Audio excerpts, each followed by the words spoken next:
c'est une première, visiblement. Il y a une pétition de 200 avocats qui vous vise parce que vous avez défendu votre client. Est-ce que c'est bien cela? Oui, mais c'est 200 avocats, je vous avoue que je ne les connais pas bien, mais...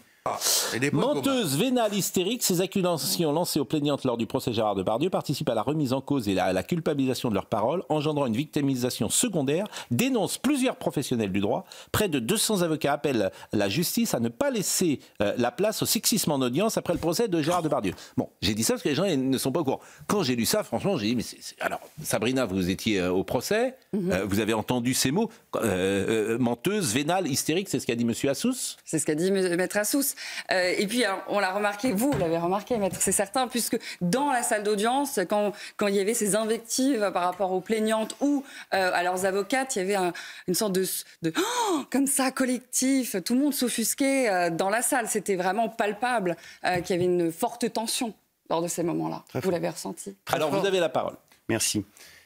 C'était une très forte tension, puisque, en effet, les parties civiles et leurs conseils dans ce dossier pensaient que la justice, ça se déroulait de la même manière que sur le plateau de Quotidien ou de C'est à vous. C'est-à-dire que votre seul interlocuteur, c'est un animateur compatissant, avec des yeux de chien battu, et qui prend pour parole d'évangile tout ce que vous dites. Et bien là, vous voyez, quand on conteste les faits, le tribunal, la 10e chambre correctionnelle de Paris, a rappelé qu'il y avait des règles. Vous avez le droit de porter toutes les accusations que vous souhaitez, que vous voulez, mais il y a une défense. En France, il y a encore le droit de se défendre. Alors, je sais que elle... C'est la méthode qui est contestée. Mais la méthode. Mais justement, la méthode, elle est très simple. La méthode, c'est de rappeler que tout ce qui est porté comme accusation, à partir du moment où on les conteste et on démontre que c'est faux, c'est de rappeler que c'est faux.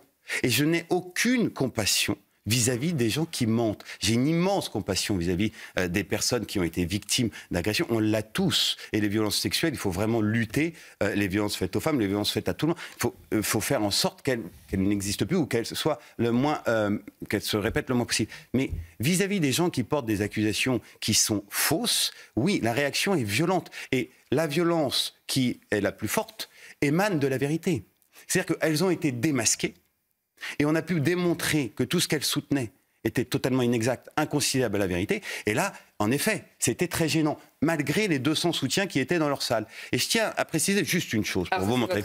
Mais c'est mon avis, bien sûr, c'est mon avis. Vous avez assisté, il y a des témoins quand même. Il y a des témoins. Mais les témoins, excusez-moi, les témoins. Alors le principal témoin à charge de l'accusation est de Mediapart pendant 1 an et demi. Le procureur de la République, après notre démonstration, a dit que c'était un témoin à décharge. Donc moi je veux bien. Mais est-ce que c'est vrai, Sabrina? C'est Cédric Godgrand, la double lumière.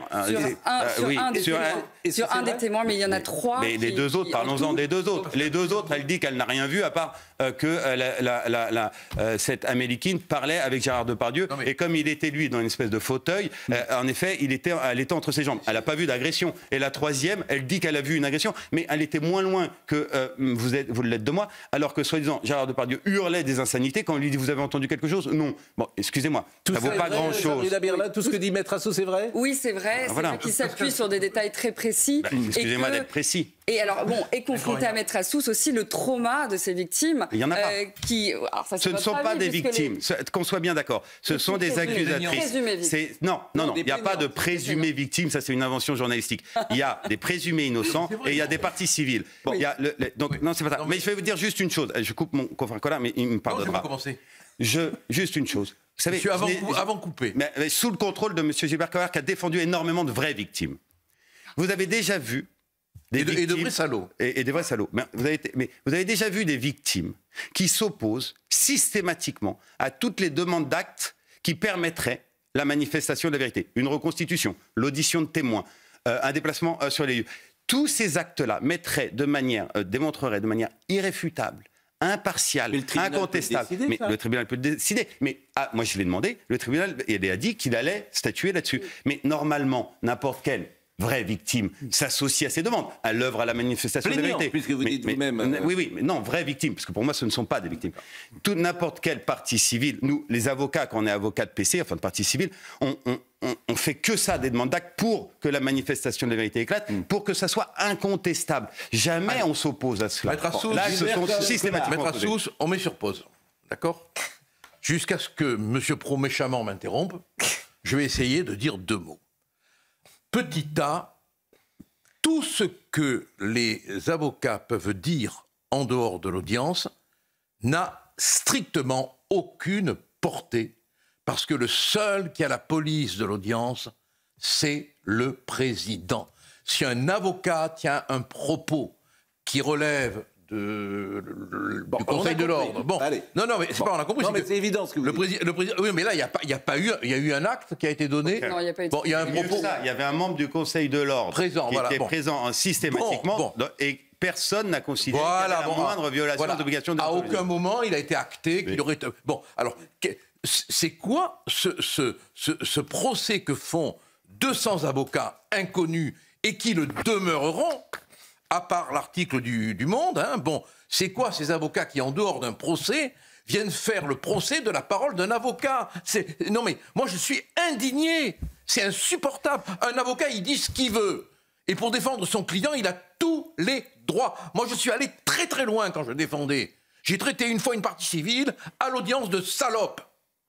Et le président n'a rien dit, parce que j'avais raison, parce qu'elle mentait. Parce que les témoignages étaient trafiqués, qu'on l'a prouvé. Et ben vous voyez, et qu'on l'a prouvé. Le présentateur que je suis n'a jamais dit ça à l'antenne. Parce que l'ARCOM nous aurait interdit. Et on n'est pas dans un tribunal. Parce que vous n'êtes pas avocat. Non, mais je veux dire que... Moi, je comprends. Dire un point, juste sur un point. Oui. Vous avez dit... Et puis après, on terminera avec Éric Ciotti. Ces 200 avocats, en effet, moi non plus, je ne connais pas. Mais c'est très révélateur, je trouve, de l'époque. Mais non, c'est des gens qui se sont offerts un peu de référencement sur Google, sur le dos du monde, c'est rien de plus que ça. Prenons, et je prends 6 exemples, sinon...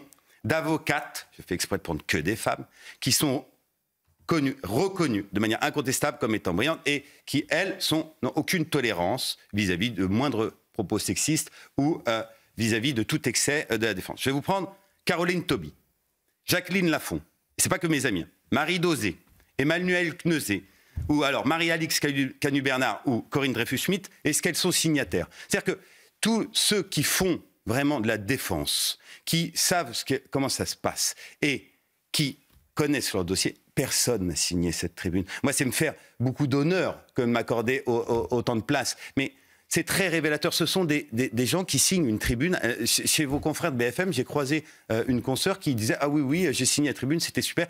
En sortant, je lui ai dit « Madame, chère consoeur, vous étiez à l'audience ?» Non. Vous avez vu l'audience, vous connaissez le dossier. Est-ce que vous saviez que les premières à m'avoir traité d'hystérique, ce sont elles? Est-ce que vous savez que, alors que je ne plaidais, et ça sous le contrôle de mon confrère Collard, juste des nullités et des demandes d'actes, à la fin, comme ça les gênait, puisqu'on a démontré que toutes les accusations étaient fausses, il y a une des consoeurs qui s'est levée et qui dit « Moi, j'ai envie de lui mettre des tartes ». C'est-à-dire, elle me menaçait physiquement de violence. Vous savez qu'il y en a même une, à la fin, comme elle n'avait plus d'arguments, elle a quand même dit, alors que Gérard Depardieu parlait de la relation qu'il avait, ses histoires d'amour, la relation qu'il a eue avec Carole Bouquet, il parlait avec la relation qu'il a eue avec son fils et ses petits-fils, et il se trouve qu'il s'entend extrêmement bien avec mon fils. Et il dit, mais même il parle de la relation qu'il a avec mon fils. C'est assez émouvant. Il décrit qui est Gérard. Enfin, il parle de lui. C'est ce qu'on lui demande sur la personnalité. Une des avocates se lève et dit « Vous nous avez parlé des relations que vous aviez avec les femmes, avec vos femmes, avec Charlotte Arnould, et la relation que vous avez avec la fille de votre avocat de 12 ans. » C'est monstrueux. Ouais. Donc quand j'ai dit « Ça, c'est abject », c'est-à-dire ça ne génère que du mépris, etc. Le président était d'accord avec moi, puisque tout le monde était d'accord avec moi. Bon, voilà qui sont... Et elle s'en est excusée. Mais toujours est-il. Mais pour vous montrer... On ne peut pas raconter une audience quand on n'est pas dans l'audience. En tout cas, ce que vous soulignez qui est vrai, et c'est que souvent les signataires, mais c'est vrai aussi pour nous les journalistes, viennent souvent de gens qui ne sont pas parmi les meilleurs de la profession. C'est vrai chez les comédiens, ceux qui l'attaquent, c'est vrai parfois chez les journalistes, c'est vrai aussi chez les avocats. Et vous avez cité effectivement Jacqueline Lafont, tous ces gens-là. Alors, c'est une manière aussi d'attaquer ou d'exister par rapport à ceux qui sont plutôt dans la lumière, alors que tous ces gens-là n'y sont pas forcément. Donc voilà. Alors les gens vous découvrent, ils penseront ce qu'ils veulent. Au demeurant, quelle bonne pub, hein. Non mais... Oui, mais écoutez, il y a une chose qui est claire, il y a une autre affaire que j'avais suivie, et je sais que celui qui a été au centre dans une affaire de ce type a eu le sentiment d'avoir été très mal défendu par ses propres avocats. Alors on verra le résultat à l'audience pour Gérard Depardieu. Je ne sais pas si votre stratégie est bonne ou pas. Je sais que dans ces... en fait, je pense qu'elle est plutôt bonne, pour tout vous dire, qu'un avocat doit défendre, quoi qu'il arrive, de manière très forte son... C'est-à-dire que... Non, mais là, si je peux vous m'autoriser une minute 10 secondes, parce que je voudrais qu'on termine avec Éric Ciotti. C'est-à-dire que dans les affaires de MeToo, les avocats sont eux-mêmes maintenant terrorisés. Ils n'osent plus remettre en cause la parole des accusatrices quand on conteste les faits. Tout le monde a peur pour être victime de ce type d'accusation. Après, on vous fait un procès d'intention. Mais vous savez... Là, aujourd'hui, c'est moi qu'on attaque. Mais demain, c'est les juges. Et regardez la tribune. Elle commence à reprocher aux juges d'avoir juste laissé la justice passer.